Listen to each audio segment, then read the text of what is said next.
کنارہ نہ کیا، پر تو نے دل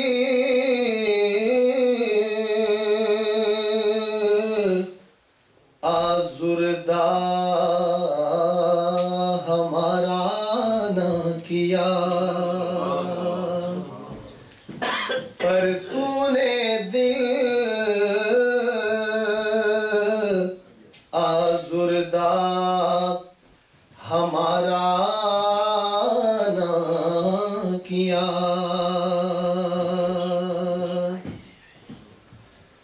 اور ہم نے تو جہنم کی بہت کی تدبیر، لیکن تیری رحمت نے گوارا نہ کیا، لیکن تیری رحمت نے گوارا نہ کیا۔ قطرہ مانگے جو کوئی اس کو دریا دے دے، محبت سے کہہ دیں سبحان اللہ۔ قطرہ مانگے جو کوئی اس کو دریا دے دے، مجھ کو اور نہیں بس اپنی تمنا دے دے، میرے اللہ مجھ کو اور نہیں بس اپنی تمنا دے دے، اور میں اس اعزاز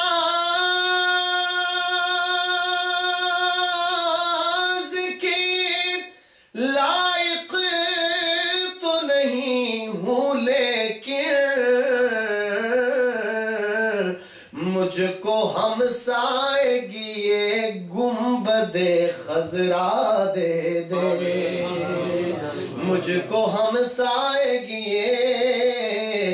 گنبد خضرا دے دے۔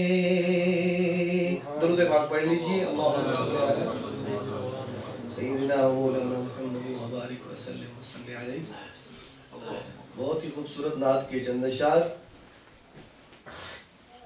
یہ فرمائش ہے حضرت مولانا قاری عبدالرشید صاحب کے فرزند ارجمن کی، عالم اسلام کے روحانی بزرگ پیشوا سید نفیس الحسینی شاہ صاحب رحمۃ اللہ علیہ، ان کے لکھے ہوئے اشعار لکھتے ہیں: الہی محبوب کل جہاں کو دل و جگر کا سلام پہنچے، آپ نے کہنا ہے سلام پہنچے، محبت سے کیا کہیں گے؟ سلام پہنچے۔ الہی محبوب کل جہاں کو دل و جگر کا سلام پہنچے، نفس نفس کا درود پہنچے، نفس نفس کا درود پہنچے، نظر نظر کا سلام پہنچے، بساط عالم کی وسعتوں سے جہان بالا کی رفعتوں سے، بساط عالم کی وسعتوں سے جہان بالا کی رفعتوں سے، ملک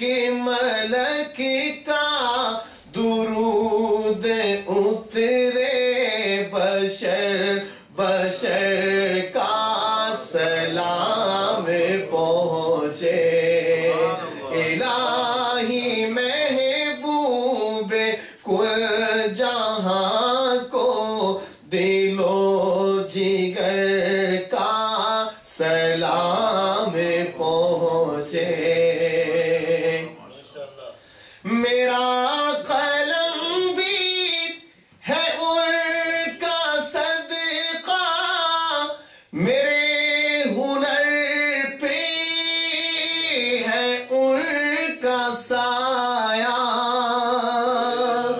میرا قلم بھی ہے ان کا صدقہ میرے ہنر پہ ہے ان کا سایہ حضور خواجہ میرے قلم کا میرے ہنر کا سلام پہنچے حضور خواجہ میرے قلم کا میرے ہنر کا سلام پہنچے یہ التجا ہے کہ روز محشر گناہگاروں پہ بھی نظر ہو یہ التجا ہے کہ روز محشر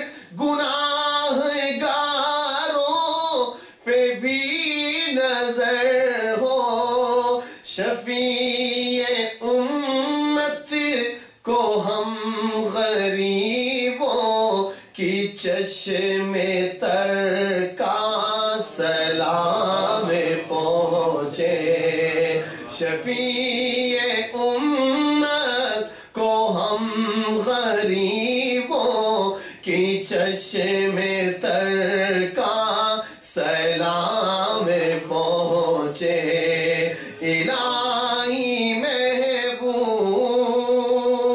اور آخری شعر ہے نفیس کی بس دعا یہی ہے فقیر کی اب صدا یہی ہے نفیس کی بس دعا یہی ہے فقیر کی اب صدا یہی ہے سواد طیبہ میں رہنے والوں سواد طیبہ میں رہنے والوں کو عمر بھر کا سلام پہنچے نفس نفس کا درود پہنچے نظر نظر کا سلام پہنچے الہی محبوب کل جہاں کو دل و جگر کا سلام پہنچے ابھی میں پاکستان جنگ سے چشتی خاندان کے چشم و چراغ جی چشتی خاندان کے چشم و چراغ جناب حافظ طاہر بلال چشتی صاحب کو دعوت دیتا ہوں وہ آئیں اور اپنا کلام پیش کریں درود پاک پڑھنی تمام ابراہیم والا علی